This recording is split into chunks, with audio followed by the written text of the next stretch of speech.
We are not human beings having a spiritual experience. We are spiritual beings having a human experience. Pierre Teilhard de Chardin.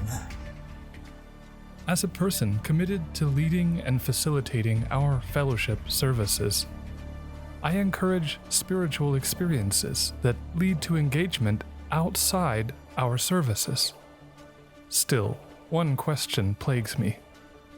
How can we search for truth in another tradition and attribute meaning to its rituals when most wisdom traditions are cultural and tribal, grounded in the belief in and in the name of a specific deity? It's not my tribe.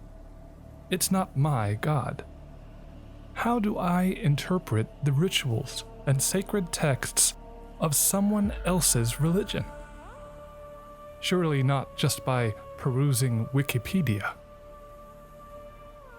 Each wisdom tradition grew out of a multi-century or multi-millennial cultural context.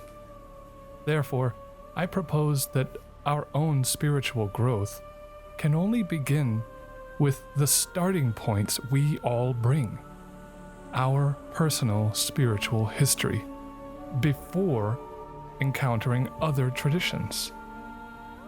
Perhaps we each inherited spiritual DNA from our parents and later mutated it through our own experience in the way that Martin Buber suggested. By sharing our personal spiritual history, we remain authentic. By responsibly honoring our wisdom traditions within interfaith dialogue, we remain culturally sensitive. That is a free and responsible search. Anything less is just pageantry, religious appropriation, or worse. My personal spiritual history began in a Roman Catholic family of 11 children. I was an altar server, a cantor, a youth leader, and a praise band soloist. That was my spiritual DNA. I went to seminary for 5 years, only halfway to becoming a priest. I attended retreats, worked in soup kitchens, visited the sick in AIDS hospices and hospitals, but somewhere along the way, I became dissatisfied with my life.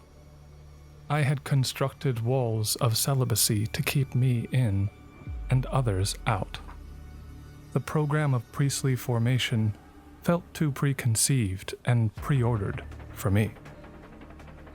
I had lost my purpose and needed a real life, a real job, and real love.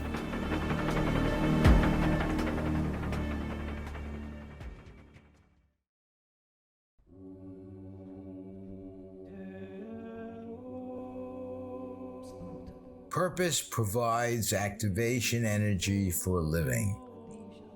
Mihai Csikszentmihalyi. This raises another question. Does spirituality have a purpose or a goal? My belief is that spirituality emerges from the human need to connect and get right with yourself and the world. The Indian Journal of Positive Psychology proposes these 12 essential qualities of a spiritual person. Positive thinking, inner peace, egoless. Unconditional love, optimism, harmony. Humility, responsibility, compassion.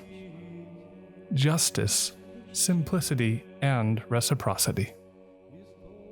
If any of these qualities arise from your spiritual practice, you are getting right, and you should be sharing your story up here.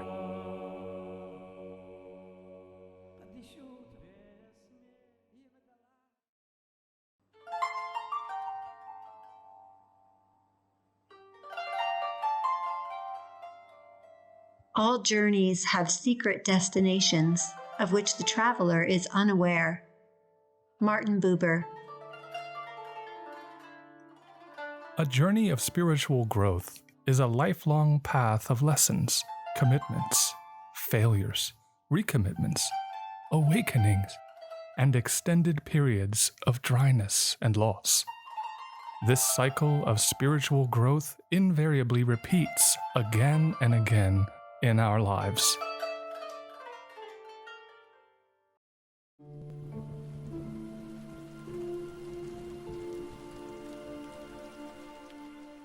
We can cure physical diseases with medicine, but the only cure for loneliness, despair, and hopelessness is love.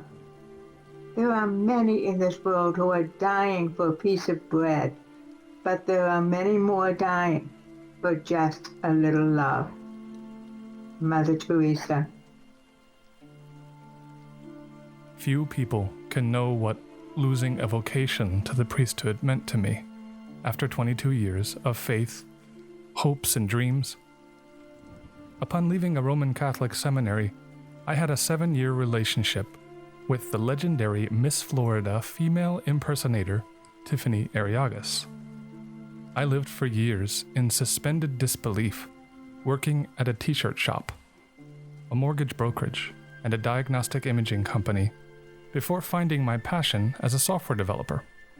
I sang for 5 years in the Palm Beach Opera, and fell into a New Age 2012 doomsday cult, before living a crazy, twisted life as an online gaming addict and guild leader on World of Warcraft. That's where I met my first wife, and fell in love with my stepchildren. Her choice, 8 years later, to live with another man, and my choice to adopt my kids, led me to a deeper spiritual journey here at UUFBR, and meeting Sarah on Match.com in December 2017. We got married last December. I share my personal spiritual history as a story of love, messy, painful, and entirely unmanageable. But it ends well.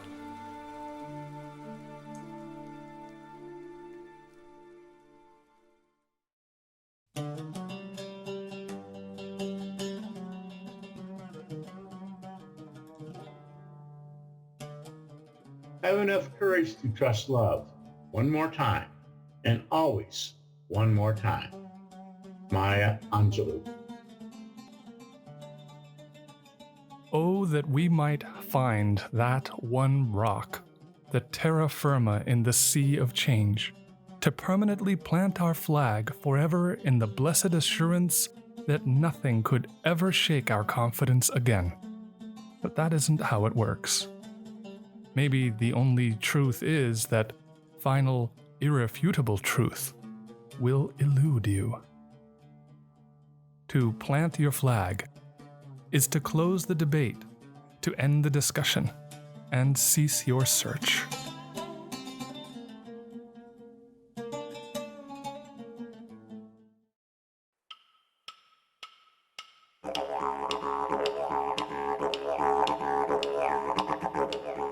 We have all known the long loneliness, and we have found that the answer is community.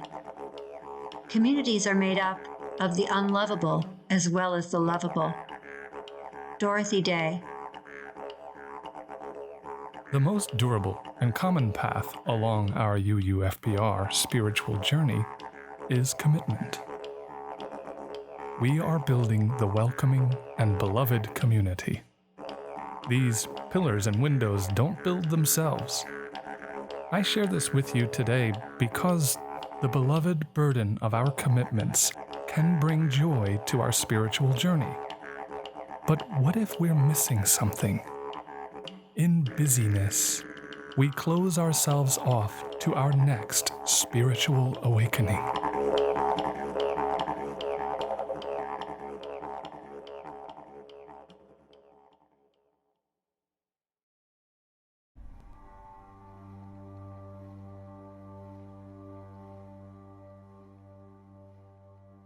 Through our eyes, the universe is perceiving itself. Through our ears, the universe is listening to its harmonies. We are the witnesses through which the universe becomes conscious of its glory and of its magnificence. Alan Wilson Watts. Every wisdom tradition has a word for it. Enlightenment, Bodhi, Kensho, and Satori in Buddhism. Kaivalya and Moksha in Hinduism. Kevalajana in Jainism, and Ushta in Zoroastrianism. Christians would call it salvation, metanoia, and conversion. Islamic philosophy speaks of illumination, by which one comes to spiritual awakening only through the aid of divine grace. Indigenous North Americans of the Great Plains might have what we call a vision quest to meet the guardian spirit. The oldest Buddhist traditions emphasized anatta, or the non-self, having no soul. But even without a soul, spiritual awakening is encouraged. Scientists call it an aha or eureka moment, an epiphany. Most speak of it as a single event that happens all at once. But spiritual awakening can happen by infinitesimally small degrees until the final moment of waking occurs.